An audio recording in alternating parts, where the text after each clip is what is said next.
માં તારા લીધે મારા ઘરનું હારું થયું છે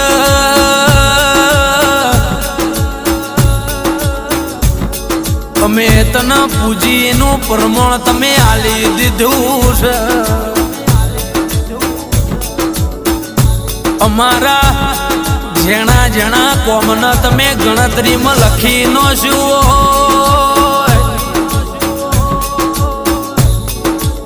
મારી બાપુડી તારી વાતો ના થાય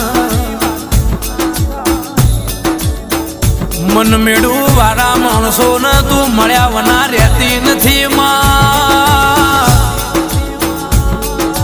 તને પૂછી પૂછીને ડગલો ભર્યો છે મારી માતા આવો આવો મારા બાપના વીજળીના ચમકારા આવો